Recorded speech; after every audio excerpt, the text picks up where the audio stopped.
Essa capa merece, eu queria fazer um comentário, assim.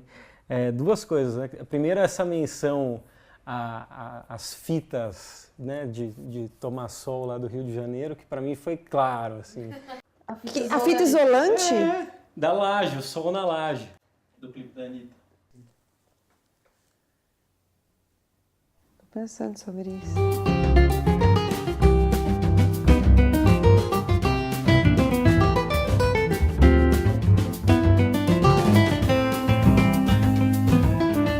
Oi, sejam bem-vindos a mais um episódio do Clube do Livro do Põe na Estante. Hoje a gente vai falar do livro Sol na Cabeça, do Giovanni Martins, um livro curtinho, para ler em alguns minutos, algumas horas, 120 páginas, lançado nesse ano, em 2018, pela Companhia das Letras. Hoje comigo estão o Luiz Fustaino e a Gabriela Forte.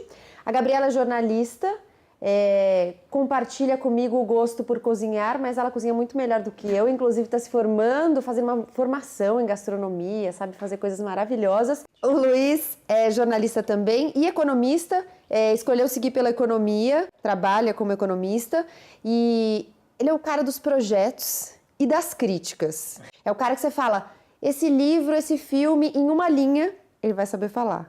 Queria agradecer a presença de vocês e perguntar o que vocês acharam do livro. Já que você é o cara das críticas, vou começar por você. Já tinha ouvido falar do livro, comprei para gravação aqui com vocês e assim, me surpreendeu muito positivamente. Já tinha ouvido falar muito bem, mas é incrível, assim, um livro de estreia que te pega, como você falou, no primeiro conto você já está amarrado no livro e quer ler até o fim de primeira, assim. Então, impressionante, uma bela estreia, me surpreendeu muito positivamente. Rapidamente, o que você achou antes da gente explicar o que é o livro e do que ele fala? Foi um presente muito grato que você me deu de aniversário. Eu gostei muito, nunca tinha ouvido falar do Giovanni. O Luiz falou, é uma verdade, o livro me pegou nas primeiras palavras. Na orelha o livro já me prendeu. E eu li, eu acho que em 2 dias, e eu li anteontem para estar aqui hoje de novo, e o encantamento foi o mesmo. O livro traz 13 contos, são contos breves, rapidíssimos de ler. E nesses contos, o Giovanni Martins ele conta um pouco da vida de crianças, de adolescentes, de jovens na periferia do Rio de Janeiro. Ele traz bastante da experiência dele para o livro. Ele mesmo, né, ele escreveu um texto para a revista Época em que ele conta um pouco antes do livro ser lançado, em que contexto esse livro foi escrito, foi pensado, foi criado, e ele conta que ele nasceu, eu entendo pouco do Rio de Janeiro, não sei muito da geografia do Rio de Janeiro, mas ele conta que ele nasceu na zona oeste do Rio, em Bangu, e se mudou para o Vidigal, na zona sul, e foi uma coisa a ser administrada porque ele diz que os contextos são muito diferentes. E aí ele conta nesse texto que ele morou em favelas dominadas pelas 3 principais facções do Rio de Janeiro e também em favelas dominadas pela milícia. E fala que tudo isso ajudou ele a construir os personagens, as histórias que ele traz para esse livro Sol na Cabeça. Outro dia, essa foi foda, ele jogou o neguinho dentro da vala. O moleque tava fumando um baseado ali na subida da Vila Verde, aí quando viu os canas brotar, jogou o baseado na vala. Pra quê, menor? O cara de macaco virou bicho, meteu a pistola na cara dele, perguntou onde ele tinha comprado aquela maconha. O neguinho falou que tinha comprado lá no Parque União, que estava geral indo comprar no Parque União, porque já não estava rolando maconha no morro. O cara de macaco deu logo uma coronhada na cabeça do neguinho, que o melado desceu na hora. Perguntou de novo, disse que se ele não falasse ia meter uma bala na cara dele, ou então que ele ia ter que pular na vala. O neguinho não pensou 2 vezes e pulou. Agora geral fica falando que ele está com lectospirose, aquela doença que pega no mijo do rato.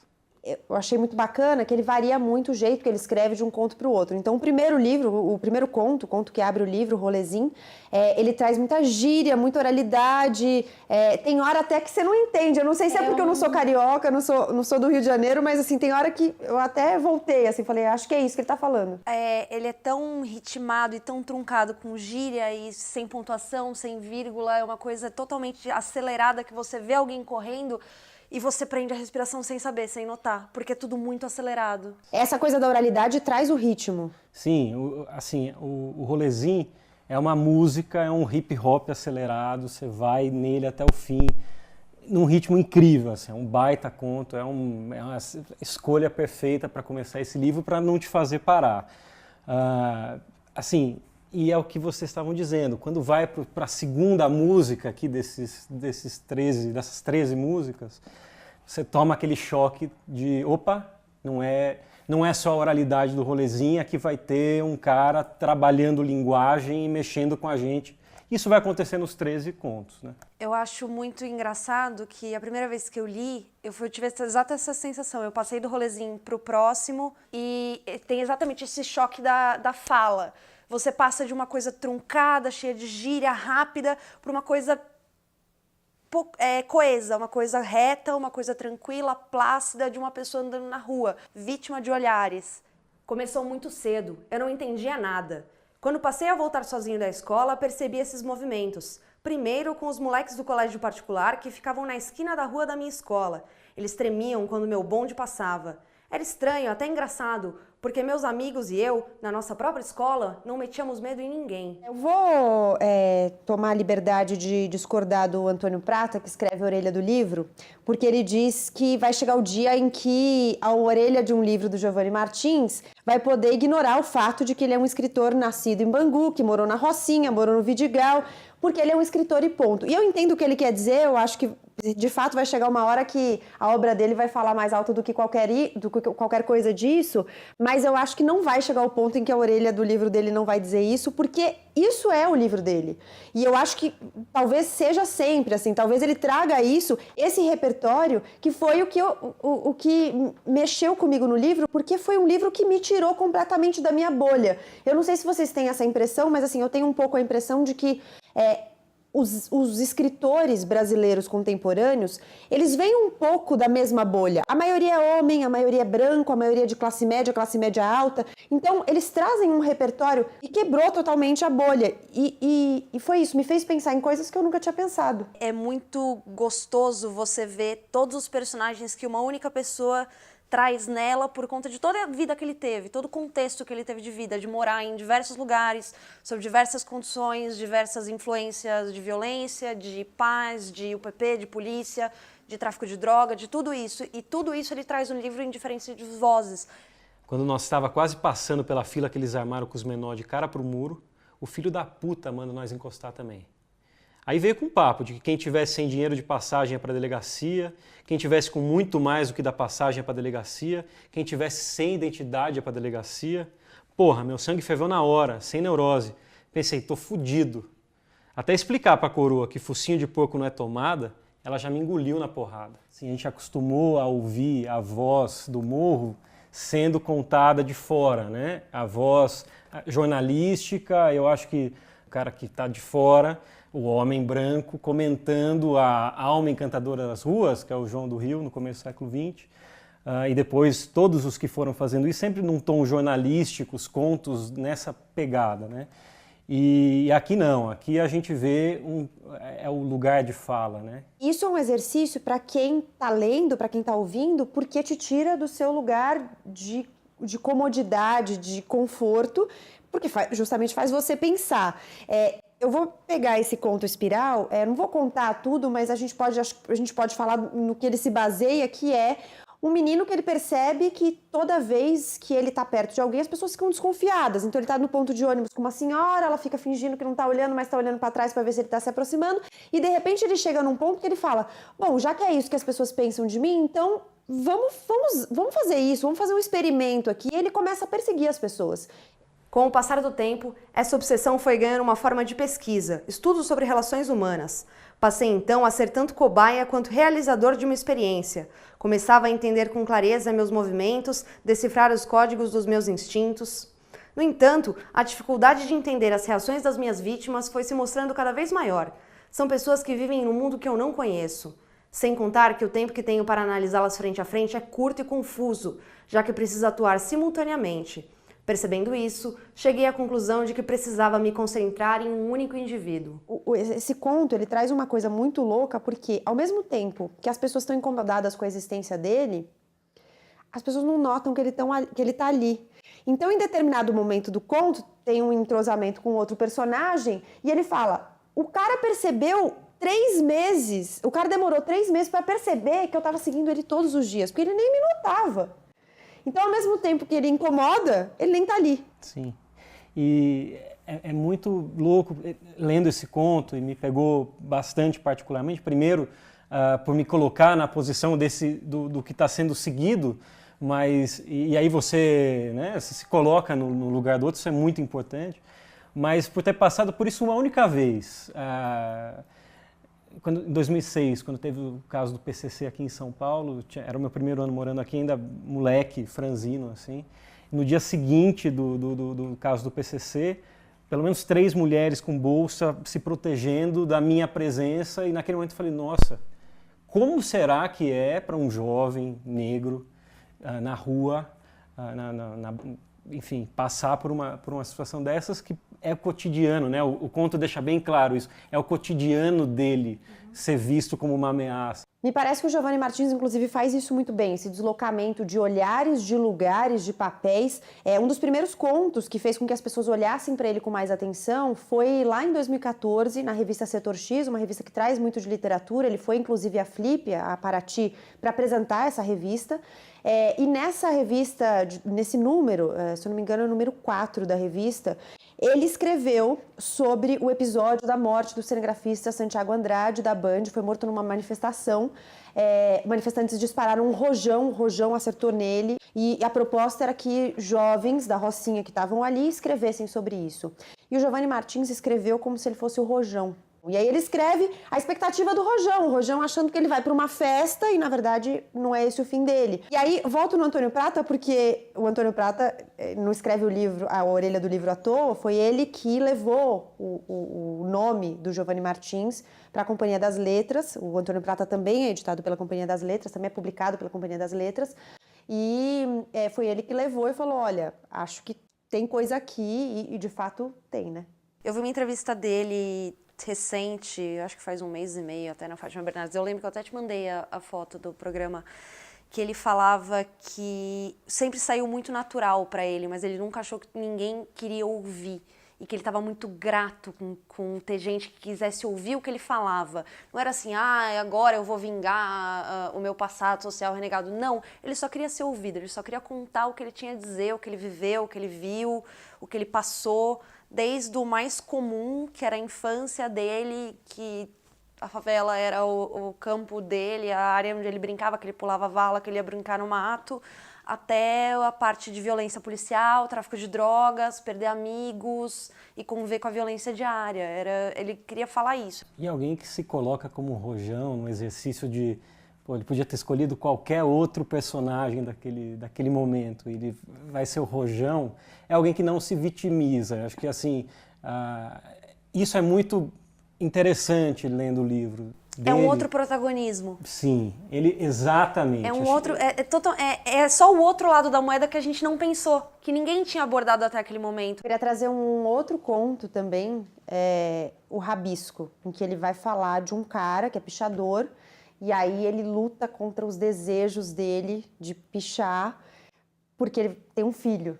E aí ele fala, agora eu não posso mais me arriscar, eu não posso mais me expor. Acabou não jogando a lata. Para quem veste a capa da justiça nesse tipo de situação, o pichador e o ladrão têm quase sempre o mesmo valor e o mesmo destino. Fernando estava ligado nisso tudo, conhece bem seus adversários, resultado de anos dedicados a enfrentá-los. Não os despreza porque compreende que são essenciais para o funcionamento do jogo. Afinal, tudo isso que é a pichação não teria o menor sentido se não houvesse tantos dispostos a tudo para impedir as cores e os nomes que se espalham por ruas e propriedades. Tem um documentário muito famoso, o Picho, do João Weiner, que eu acho que, assim, em 2 horas, 1h30 de documentário, não chegou perto do que esse conto do Giovanni aqui, em te transferir para aquele pequeno universo muito rapidamente, com uma dose de humor. O jeito bem humorado como ele vai contando as histórias faz até você ter aquele riso nervoso lendo o livro. O que eu achei muito bom no Rabisco, que eu estava lembrando agora enquanto você falava, era que exatamente na fala do personagem você sente como se fosse uma abstinência. Ele está sentado num ônibus se controlando, eu não posso fazer isso, você sente a coceira na pele, a necessidade da tinta, de subir, de escalar, e aquela abstinência, e aquela impressão de suar frio. E ao mesmo tempo é uma coisa que você fala, como isso significa tanto para alguém? A gente se identifica com algumas coisas que significam tanto assim pra gente. O rabisco tem a ver com eternidade, marcar sua passagem pela vida. Fernando, assim como a grande maioria das pessoas, sentia a necessidade de não passar batido pelo mundo. Quando viu, já andava com todos os pichadores de sua rua. Era muito louco desvendar os mistérios da arte proibida, ouvir as histórias de nomes que sobrevivem na cidade há mais de 20, 30 anos e que, com certeza, mesmo depois de apagados ou derrubados os muros, sobreviverão na memória. Queria entrar para a história desse jeito, ser lembrado e respeitado pelas pessoas certas. Essa sempre foi sua maior motivação na hora de rabiscar. Mais do que fama, revolta ou estética, embora tudo isso conspirasse para a coisa toda fazer sentido. Queria mesmo marcar sua cidade, seu tempo, atravessar gerações na rua, se transformar em visual. Tem alguma coisa do livro que você não gostou? Eu gostei muito do livro. Acho que um livro de 13 contos sempre vai ter aquele conto predileto, aqueles que te deixam mais querendo comentar, querendo ler de novo, e aqueles que são mais, vou dar uma passada por eles. Eu acho que uma coisa que me pareceu lendo o livro nitidamente é um livro de estreia. E do mesmo jeito que a gente tem que ver o Giovanni Martins como alguém que é a voz do Morro falando com a gente, que é o teu ponto sobre o Antônio Prata, eu como leitor eu fiz esse trabalho de saber que era um livro de estreia. Então, em alguns momentos, eu acho que ele passa rápido demais pelo conto e vira um conto como um outro qualquer. Ele é um escritor, ele já se colocou como escritor, ele veio para ficar. E a gente vai acompanhar essa trajetória, mas nitidamente é um livro de estreia. E aí, acho que vale muito ler Giovanni Martins com essa cabeça, de que é um livro de estreia, que é um cara que está dando o seu primeiro passo. É surpreendente, é impressionante. Você entrar nesse livro, você sai dele muito melhor, assim, pelo menos para mim foi assim, muito transformado e querendo ver esse cara crescer nos próximos livros, querendo acompanhar a trajetória dele. Teve algo que você não gostou? Eu acho que essa questão que o Luiz falou de esperar o próximo livro é uma coisa que, ao mesmo tempo, é muito bom, que gera uma expectativa muito boa sobre o Giovanni, mas, ao mesmo tempo, gera uma expectativa não tão boa diante do próprio leitor. A gente lê falando assim, tá, e agora? Para onde esse cara vai? Ele sempre vai explorar essa coisa, a visão dele de... Vai ser o que você falou, ele vai sempre ser o escritor que veio da favela, que está na orelha? Ou ele vai falar além disso?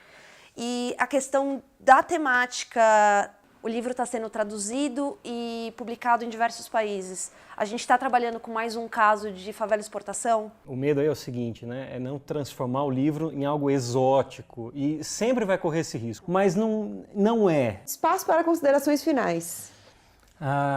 Eu acho que vou me repetir, mas assim, a gente precisa ler Giovanni Martins, a gente falou tanto de lugar de fala, né? Eu acho que isso é uma coisa que está cada vez mais nas livrarias, está fazendo sucesso, está chamando atenção, a gente tem que dar atenção. Vale a pena ouvir Giovanni Martins e vamos ver o que vem daqui para frente. Muito impactante para mim foi que no primeiro, voltando lá no comecinho, quando eu li Rolezinho, eu parei no final e comecei a ler de novo, ouvindo uma música do Chico, do último disco, que é As Caravanas, que ele fala exatamente desse percurso dos suburbanos, que é como ele chama na música, indo para a praia. E aquele repúdio da classe branca com a invasão do morro à praia, esse espaço tão democrático. E eu vi que as coisas transcorrem muito bem entre a música e o livro é uma música, e a música traz o contexto, e as coisas se temperam muito bem. O livro, para mim, é um dos meus preferidos, assim, eu tenho um espaço muito limitado para livros na minha casa, porque a minha casa é muito pequena, mas esse aqui mora bonitinho na minha estante, cuidadinho, belezinha, e todo mundo que chega em casa fala, já leu esse livro? Você precisa ler esse livro. Eu acho muito bom quando o livro ele te causa uma inquietação, e ele me tirou de muitos lugares e me fez pensar em muitas questões, porque eu nunca estive nesses lugares para onde ele me leva, nesses lugares sociais, e ele me fez questionar muitas coisas. É uma estreia muito boa. Eu acho que a gente pode esperar coisas muito boas dele. Fico feliz que o Antônio Prata tenha tido a possibilidade desse encontro.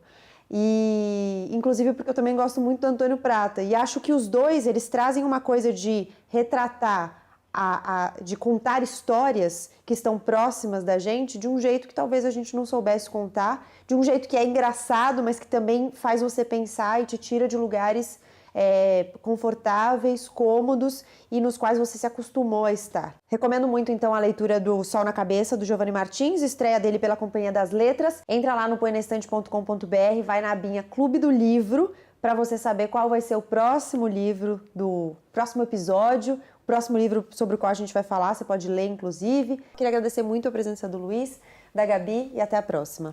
Até a próxima!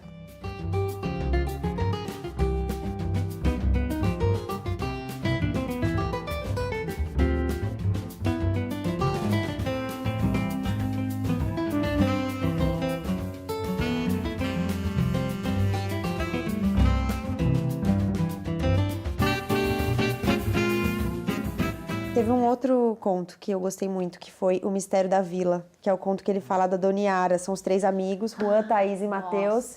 E eles falam, ele vai contando como cada um... A família da Thaís, por exemplo, ela era testemunha de Jeová, mas aí deu uma doença lá na família, precisou, a Dona Yara foi e saiu do terreiro, ou eles foram até o terreiro, e aí a Dona Yara resolveu a questão. A outra família era evangélica. Era evangélica e a mesma coisa. A Dona Yara interviu quando a criança ficou doente ou quando alguém estava doente, e a Dona Yara ia pontuando a vida de cada um. Assim, Dona Yara maravilhosa. Dona Yara, musa, diva. Eu fiquei pensando nessa mulher maravilhosa que é a Dona Yara.